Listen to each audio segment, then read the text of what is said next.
그 관련해서 하나만 얘기를 해보겠습니다. 지금 비서실장 하나 고르지 못하는 이 상황이면 저희가 이제 역대 정부 3년차 징크스 이렇게 제목을 정해봤습니다. 이 상황 보시면 어떤 공통점을 느끼십니까?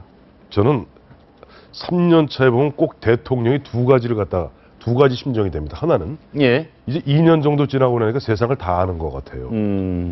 다 아는 것 같습니다. 실제로. 그런데 보니까 이제 알아서 일 좀 하려고 보니까 나중에 1년 빼고 나면 대선 2년밖에 안 남은 거예요. 예. 조급해지기 시작합니다.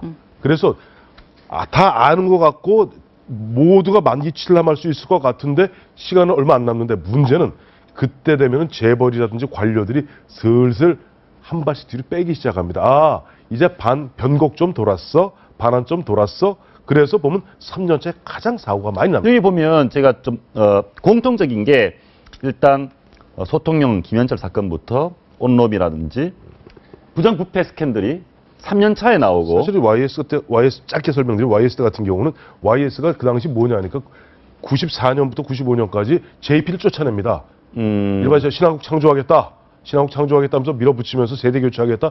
JP 밀어붙이다가 6월 지방선거에서 와장창 무너지고 그 다음날 상품백화점 무너지고 완전히 꼬이기 시작하는 게 95년이에요. 예. 2000년에는 당시 DJ께서도 보면 새로 처음엔 조금 보면은 밀어붙였죠. 그래서 새천년 민주당을 만듭니다. 그래서 예. 낙선 운동에서 확 밀었는데 결국 다수당이 안 됐죠. 예. 그러다 보니까 DJ가 택한 돌파구는 뭐였냐니까 집권 여당 최초로 지도부를 갖다가 경선을 통할 수가 없습니다. 이게 830 경선이에요.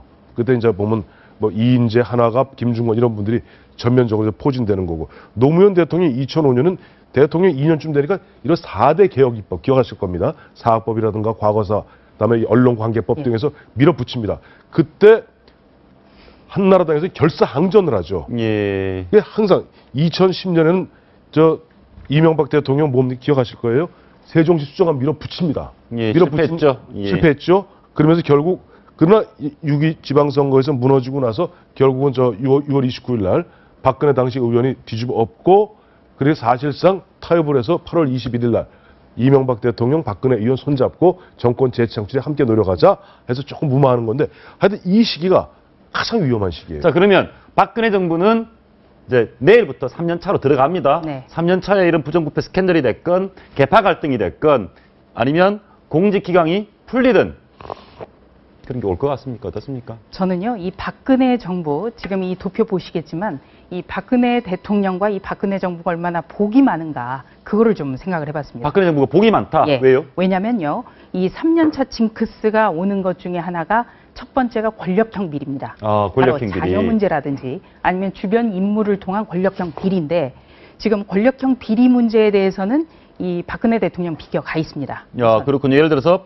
김현철, 김대중 대통령께서도 자제분들 이때 게이트 막 터지기 예, 시작했죠. 자제분들이 신승용 있었고. 게이트를 통해서 이 예. 아들 문제가 불거지기 시작했거든요. 예. 그리고 또 한 가지, 전국 단위의 선거가 올해는 없습니다. 물론 4월에 보궐선거 3곳이 있지만 이런 지방선거라든지 총선이라는 전국 단위의 선거가 없기 때문에 이 선거를 통해서 어떤 3년차 정권 심판이다. 이건 비껴나갈 수가 있습니다.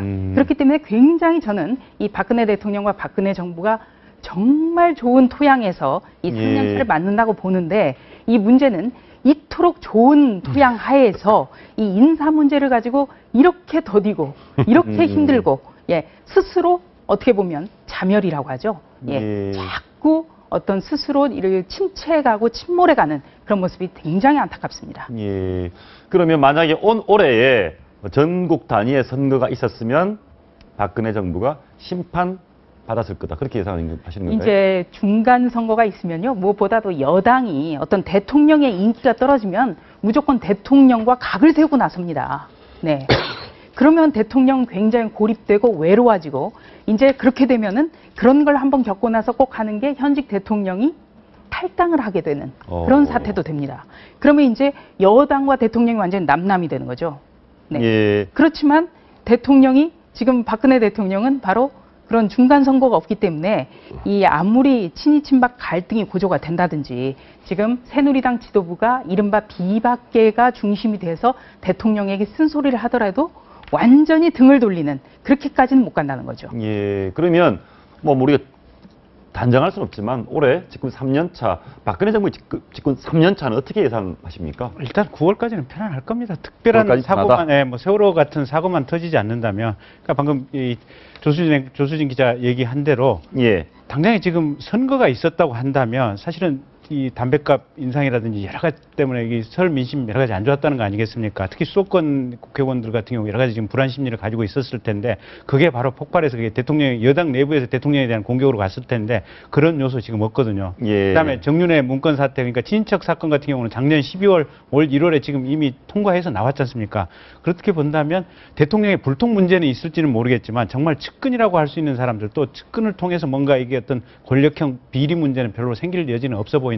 예. 그래서 선거 모드에 들어갈 9, 10월 되기 전까지는 하나 편안하게 갈 수 어쨌건 있는 기회는 있다. 그래서 대통령이 인사에 더 전념을 해야 됩니다. 뭔가 달라지는 모습을 정말 확연히 보여줘야 되는데요. 예. 우리 김경진 변호사 검사 출신입니다만 민정수석실 구성 보면서 제가 대통령에게 변화를 요구하기는 굉장히 어렵구나라는 걸 다시 한번 깨달았거든요. 예. 이 민정수석실이라는 거는 공직자라든지 친인척 비리를 감시하고 이런 역할을 하는데 전부 다 지난번 물러났던 민정수석실이 비판받았던 게 바로 모두 다 현직 검사를 쓰고 대통령의 공약과는 엇나가는 그런 모습 보여주고 또 한 가지는 전부 대구 경북 출신 사람들 그러니까 우리끼리 이 문화를 보여줬는데요.